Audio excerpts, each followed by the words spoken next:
बड़ी खबर आपको बताते हैं। बिल्कुल, पाकिस्तान के रक्षा मंत्री ख्वाजा आसिफ ने स्टेटमेंट दिया है। नेशनल कमांड अथॉरिटी की मीटिंग नहीं हुई है। आसिफ ख्वाजा की तरफ से कहा गया थोड़ी देर में होगा शहबाज शरीफ का संबोधन। अदिति, बिल्कुल देखिए, शहबाज शरीफ हालांकि बहुत वायरल भी हो रहे हैं अपनी इलॉजिकल बयानबाजी के चलते, लेकिन आपको बता दें पाकिस्तान के रक्षा मंत्री ख्वाजा आसिफ कुछ देर में बयान दे सकते हैं और ये अपने आप में नवाज शरीफ की तरफ से स्टेटमेंट दिया जाना है और नेशनल कमांड अथॉरिटी की मीटिंग हुई है। जी याशिका जी, आप अदिति आप सवाल पूछ रही थी। बिल्कुल, तो याशिका जी, क्योंकि भारत लगातार एक रिस्पॉन्सिबल कंट्री की तरह बिहेव कर रहा है, डिप्लोमेसी और जिस तरीके से वार पलटवार है हैंड इन हैंड चल रहा है, आगे आपको क्या लगता है कि क्या स्ट्रैटेजी रहने वाली है? देखिए, सबसे बड़ी स्ट्रैटेजी तो है डिप्लोमेसी। इंडिया जो है वो अपने आप को इंटरनेशनल कम्युनिटी के सामने हर स्थिति में एक रिस्पॉन्सिबल स्टेट के तौर पर पेश करता रहा है और करता रहेगा। इसी वजह से ही हमें विश्व गुरु कहा जाता है और इसी वजह से पूरे वर्ल्ड में हमारे लिए एक रिस्पेक्ट है। यहीं पर ही अगर आप पाकिस्तान की बात देखें तो उन्हें इस तरीके की इज्जत ग्लोब से नहीं मिलती। We are committed, we are strongly committed कि हम टेररिज्म के अगेंस्ट लड़ाई करें और इसके लिए जो हर संभव कदम उठाना पड़ेगा वो तो हम उठाएंगे ही, लेकिन इसके लिए हम आंख बंद करके पाकिस्तान की सिविलियन पॉपुलेशन के ऊपर बम गिराना शुरू कर दें, शायद वो स्थिति शायद याशिका जी इसीलिए जो आप ये बात कह रही हैं ये इसीलिए इंपॉर्टेंट हो जाती है। जैसे कल हमने आईएमएफ पर किस तरीके से भारत ने रिएक्ट किया कि इन सब के बावजूद आईएमएफ पैसे दे रहा है, ये जानते हुए भी पूरे विश्व को पता है कि पाकिस्तान उन पैसों का इस्तेमाल क्यों करेगा।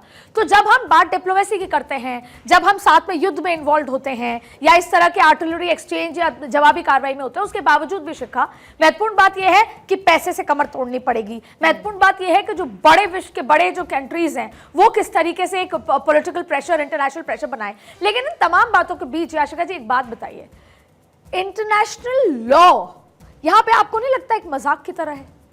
जब जिसका जो खास तौर पे पाकिस्तान जैसी कमजोर कंट्री का भी कोई जोर नहीं है इंटरनेशनल लॉ का कि वो अपनी जिस तरीके से वो उल्लंघन लगातार कर रहा है, कैसे देखती हैं आप इसे?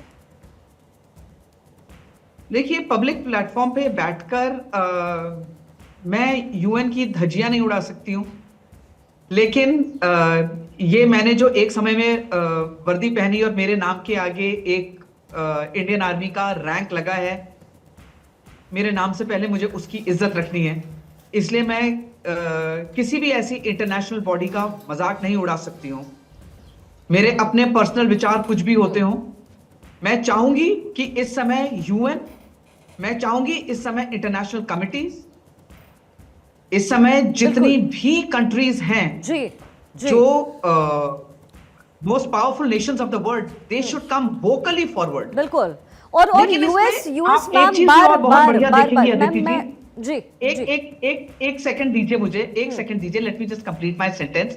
आपने बहुत बढ़िया बात बोली कि इंटरनेशनल कम्युनिटी किस तरीके से देखती है। अगर आप आज से कुछ साल पहले देखिए, मैं कारगिल की बात करती हूँ क्योंकि मैं कारगिल वेटरन हूं। कारगिल की मैं बात देखती हूं तो अमेरिका का जो रोल था वो उस समय बिल्कुल अलग था और आज बिल्कुल अलग है। उसके बाद हम कितनी बार हम देखते हैं, कभी 26/11 हुआ, कभी पुलवामा हुआ, कभी पराक्रम के समय, कभी हर समय हमें अमेरिका ने कहा आप रिस्ट्रेन करिए, आप इस चीज को ज्यादा मत आगे बढ़ाइए, रिस्ट्रेन। लेकिन इस समय अमेरिका कहता है मैं इसमें नहीं पढ़ने वाला, आप देखिए। तो जो चीज माइनस से शुरू होती थी वो अब माइनस से 0 पे तो आई है, अब 0 के आगे तो प्लस चलेगा। बिल्कुल। तो इंटरनेशनल कम्युनिटी जो पहले पाकिस्तान के साथ खड़ी होती थी, आज आप देखिए पाकिस्तान अलग अलग ही है। लोगों ने हाथ झाड़ लिए हैं जो पहले पाकिस्तान के पीछे खड़े होते थे। जी बिल्कुल। तो ये एक बहुत चेंज डायनामिक्स और होपफुली ये जो चेंज है वो यहाँ पर युद्ध के क्षेत्र में भी नजर आए। दोनों देशों के बीच डिप्लोमेटिकली सॉल्व करने की कोशिश अमेरिका कर रहा है, लेकिन यहाँ डिप्लोमेटिकली नहीं, यहाँ पाकिस्तान को सबक सिखाना बहुत जरूरी है।